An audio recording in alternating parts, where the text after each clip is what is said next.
never forget this one meeting, and everybody was online. Mm-hmm. And I said, okay, I need every single one of you to be completely ready to pivot tomorrow. Mm.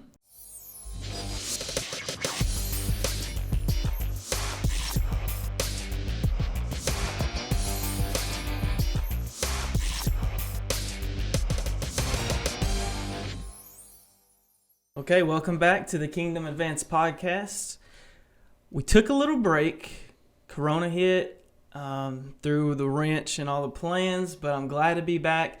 If you're a first-time listener, we'll set the stage a little bit, and we'll set the stage for Ray here, Pastor Ray, and give a little context what this podcast is, who I am. So my name is Austin Greer. This podcast is hosted by Campbellsville University's Faith and Community. And man, what we're all about is kingdom advancement. And what that means is I get the opportunity on a weekly, bi-weekly basis to sit down with church leaders such as Pastor Ray here, community leaders here in Campbellsville, and pick their brains about how we can advance the kingdom and what that truly looks like. So, in the past, if you go back and listen to some of our episodes, man, we've had people who are very experienced in their field. And we've had people in many different fields. Like I was telling you before we started, we had a yoga instructor in here. Right. Talking about how we can be advancing the kingdom through a healthy body, soul, and mind. And you would have never thought like the nugget of wisdom she brought to the table and how that advanced the kingdom in her field and how she's seen people come to know Jesus through yoga. It's so interesting the people I get to sit down with. But Pastor Ray here is lead pastor of Immanuel Baptist Church in Lexington, Kentucky, and you have 2 campuses. Yes, 2 campuses. And that's on Tate's Creek and Armstrong Mill. That's right. And how long have you been lead pastor there? It'll be 2 years this first Sunday in October, so it's coming up. Yeah. Yeah. Wow. And so you've seen amazing growth, and you were saying before kind of Corona hit, you guys were close to the 3,000 mark on a Sunday. Yep. And so you pastor a fairly large church, especially for here in Kentucky. You could consider that a huge church. And so today we want to talk a little bit about your last 6 months. What happened over the last 6 months? I think the Rona. Yeah, the Rona. Yeah, that's what happened. And so maybe from like March on, what you've learned. But it don't have to just be March on. Yeah. We can talk about your years of experience and how that relates to the last 6 months. Yeah. But how have you been as a pastor, and how has your church been in the last 6 months, first off? Well, thanks for having me. Yeah. Appreciate it. I love your sign. Thank you. Everybody always is intrigued by the sign. It's a pretty cool sign. It is pretty cool. How I've been through this pandemic is that I'm making it. And thank God, by God's grace, I'm healthy and my family's healthy. And, obviously that's the first thing that comes to mind. Like, am I going to get COVID? And every time you cough, you're like, do I have COVID? Or you don't feel good. Everybody's looking at you like, oh. And then you realize, wait a minute, I just have allergies, or whatever. So we've been walking through it, and there's been good days, there's been bad days, there's been, kind of middle of the road days. The church, I would say the same thing. We're making it. We're just trying to do what God wants us to do in the middle of all this. And if anybody says they know what they're doing, don't listen to a word, because nobody, doesn't matter what education they have, no matter what they've learned in the process, they just don't know how to navigate through a pandemic. So, trying to lead and trying to actually live in the middle of it, I think we're all writing the book on it in a lot of ways. And it's not over. No. And do you feel like Immanuel has been like a pioneer of churches here in Kentucky? Or is there other leadership that you've taken advice from during this time? Like, hey, what are you guys doing? What can we do? What can we take from that you guys are doing? Well, we've been the recipient of some great wisdom, no doubt. And I've picked up the phone multiple times and talked to other guys, other leaders, men and women, and asked questions, whether it's psychological health for our team, whether it's physical health for our team, and then also how do we shepherd people physically, but at the same time continue to lead moving forward. And that's been a big conversation all throughout this thing. And then in the middle, how do you kind of lead tactically a team when you can't even office together, which was the first several months? So there's a lot of different things and moving parts. I would say that we were the recipient of a ton of wisdom. We were the recipient of God setting a lot of things in place for Immanuel, even before the pandemic happened, that we can get into if you want to. But then there were some things we just stumbled into, and then other people call us up. Hey, how are you guys doing in this regard? And we're like, well, actually, we just did that, and this is what we're doing. And I always like to say, wise people learn from their own mistakes. Wiser people learn from others. So just learn from our mistakes, and be wiser. And I was like, and I'm naturally a media guru. Obviously, I'm always behind the camera or something. So when I was prepping for this, I wanted to see what your church was all about. Right. From the media standpoint. Yeah. And I was very, very impressed. Was the media production something you talked about before Corona? Was that something you really put emphasis on? Or was it oh snap, here we go, we got to, was that something you pushed forward as a leader of the church before Corona? We're always trying to get better. I mean, that's, I'm wired that way. I wake up and how do we get better? How do we reach more people for the gospel? So that's always a conversation for our arts and communications team and worship team. But in terms of, we were positioned by God's grace in an unbelievable way. Here's why. Some 60 years ago, Immanuel Baptist Church started a television ministry. Really? This one pastor was just, way ahead of his time. Yeah. And he started a television ministry. And for the last 60-something years, that television ministry has grown and grown and grown and grown and grown and grown. Okay, so we're in the middle of a pandemic. Well, guess what? We're already here. We're already here. We've already experienced it. And so the television ministry was already had a lot of the steel beams in place. Yeah. And it just really was amazing, the timing. And our viewership, don't quote me, okay, but it grew substantially. Yeah, I'd say so. On Easter Sunday, it's crazy how many thousands upon. It depends on how you multiply the different viewership, because everybody has a different way of looking at that. I grew up in a town of 40,000, and the crazy thing is, on Easter Sunday of this year, 2020, 3 times the size of my. Isn't that crazy? Thinking, that's unbelievable. They would, watch even a smidgen of what we're doing. Well, I've talked with Jamie, and we've talked about kind of when everything was online, you couldn't even have in-person services. Right. We're tuning into 6 different churches on a Sunday, and it's cool because I know he's tuned into your all's church on a Sunday, and so you're getting people that aren't a part of your family, totally, but are tuning in on a Sunday just to check you guys out. Yeah. And this, I'll use that to go to my next question, is when you guys sit down as a team, as a media team, as a leadership team, and you're talking about how you can get the media better Sunday to Sunday, who is your audience?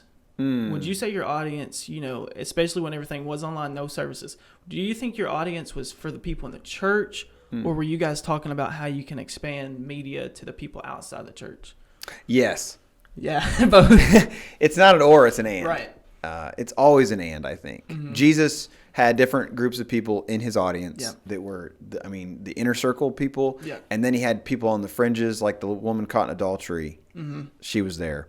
And that's my prayer. My prayer is always that we'll have multiple tiers. So the question is always, how do we take what God has given us and make it better? So we did improve. We did work on things.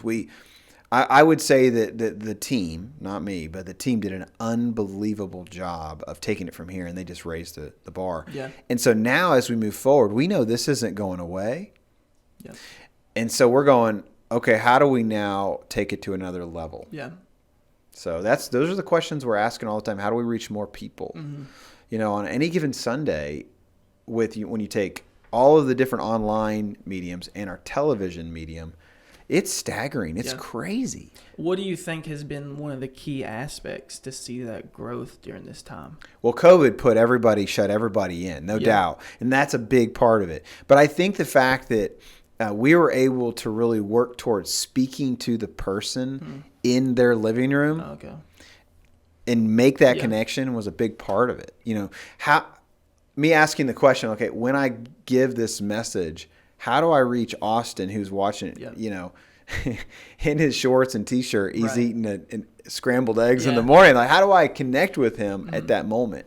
Those are the questions we were trying to answer. And then moving forward, how do we continue to do that? Yeah. We're not going to back up on that. Yeah. And do you think as a leader of your church during that time was flexibility, was there any practical steps you took to say, hey, team, we really need to be flexible during these times? Oh, my and goodness. we really just need to lean on one another. Was there any like actual practical, test or anything you did with your team to push that forward?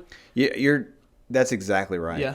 From the beginning, we knew. I'll never forget. There was a Monday. Yeah. And it was our team, and I said, okay, here's what we got to do.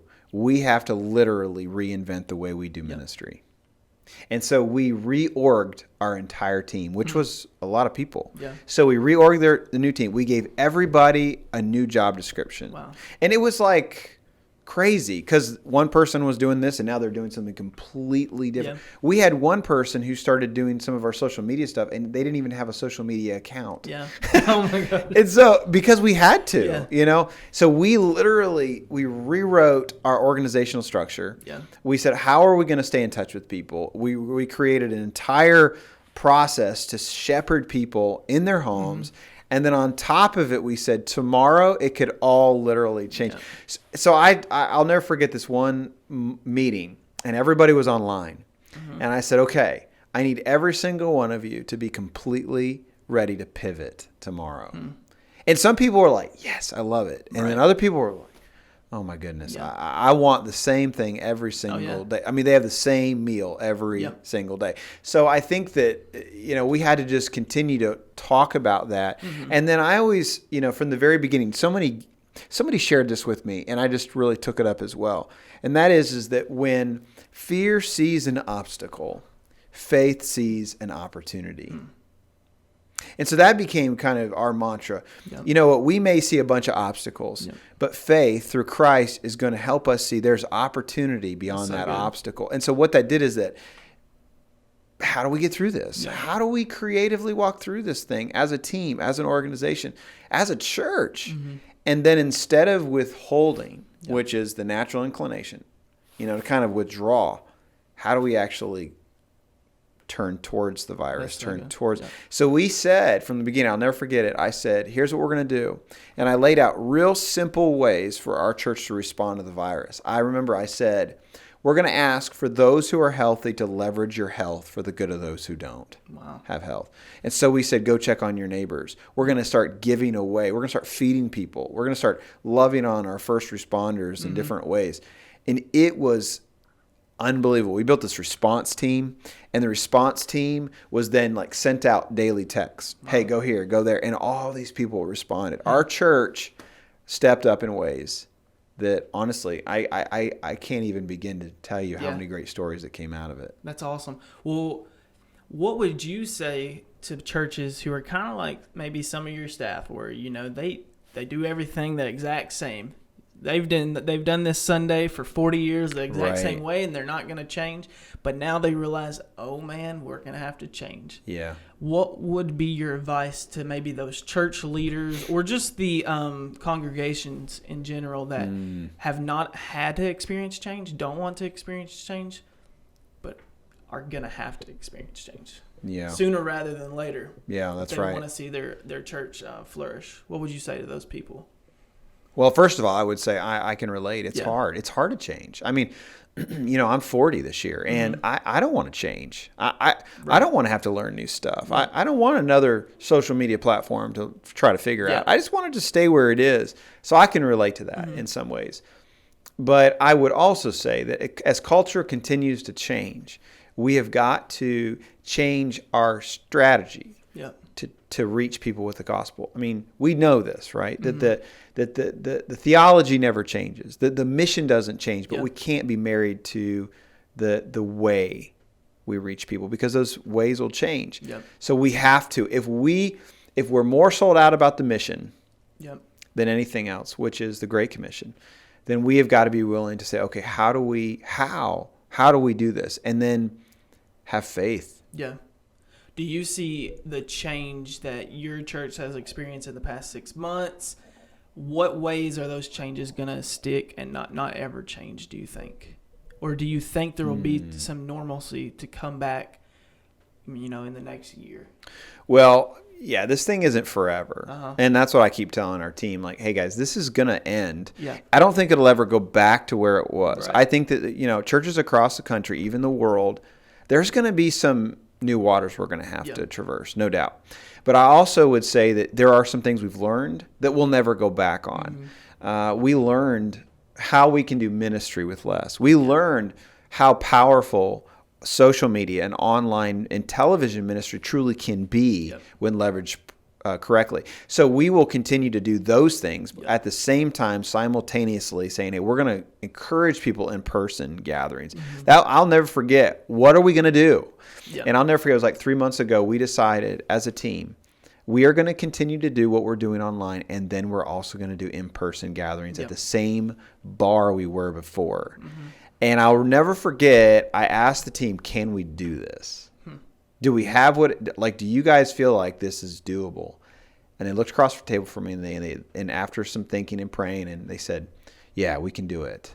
And the team has done it. Really? Yeah, and that's one thing that I've learned more than ever before. You have to rely on your team, and you have to build into your team, and otherwise, you're just all by yourself. Yeah, and maybe you've experienced this since Corona. I've realized that it's really easy now to kind of treat church as corporate.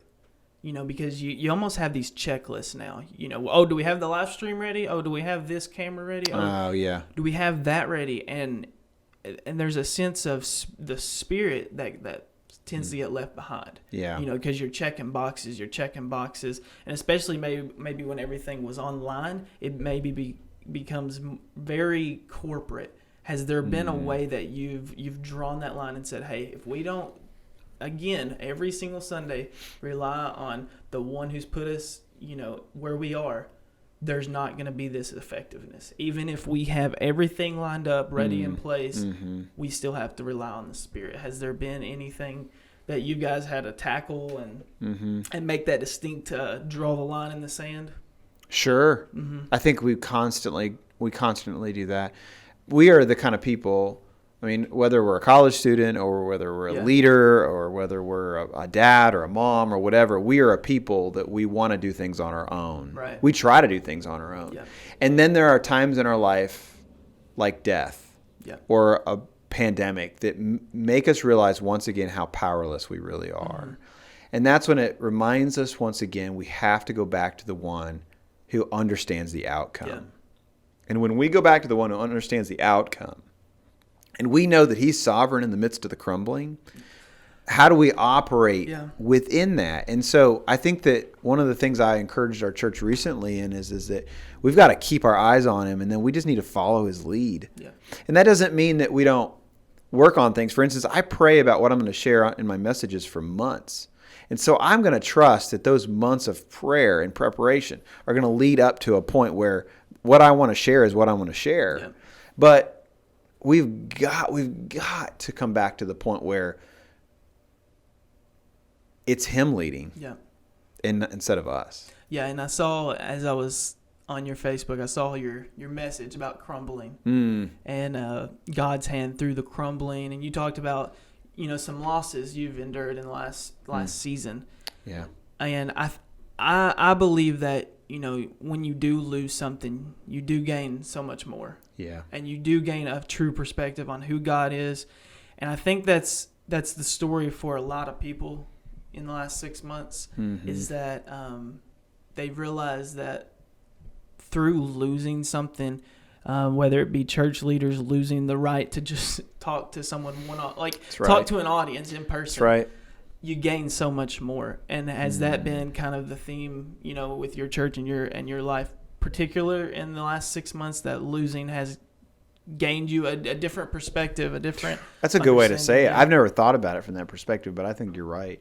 I also think I've learned that there's a new gear that I have I never realized I had, that that we must never give up, that we must keep moving forward, even if it's just 1 inch. Yep. We must not give up. And I think that I never realized how God was going to, really take our family through 3 deaths in several months, not to even account for all the other stuff we were facing. And through those 3 deaths, God reminded us once again, first of all, we're powerless, but second of all, that he is going to help us walk through it, even if it doesn't feel good or doesn't really we don't even know what we're doing. Yeah. And God has been so faithful to my wife and I and my kids. And I'm reminded over and over and over again that we're not alone. Mm-hmm. And you were talking before we started about servant leadership, and I truly believe that. I truly think if a church pastor tries to put it on his shoulders, it is gonna crumble. Yeah. Because a church is only as good as its leader, but the leader has to give the church leadership. Mm-hmm. And you talked about also your church is having residency for young adults to get practical ministry experience. Mm-hmm. How has, and you can elaborate on a little because you told me, but you haven't told them. What is this residency program, and how has this displayed that servant leadership getting passed down to the younger generation, the next generation? I think, as you said it, how has that been effective in your church? Well, I'm excited about it because our residency program, we believe, is the future of our church. Mm-hmm. And we've got 2 incredible residents right now, and we're looking to build that. And I'm really excited about the future. And what we're able to do is we've partnered with Southern Baptist seminaries, and we're able to offer, I think it's like 12 to 20 credits, approved credits for free. Which is huge. Yeah. It's a lot of money. And then on top of it, provide housing and then a stipend for these residents to come in and join our team and get their hands dirty and like real opportunities, not like, hey, go get my coffee, kind of thing, but like, hey, lead this thing, lead that thing, like be a part of this team, make decisions alongside of this. And I truly believe that hopefully my fruit will grow on other people's trees, and that I stood on the shoulders of great leaders. Yeah. And I'll never forget him pouring into me when I was in grad school and him saying, one day I want you to do the same thing. And so this is my way of going, okay, how can I propel other future leaders higher than I'll ever go? That's great.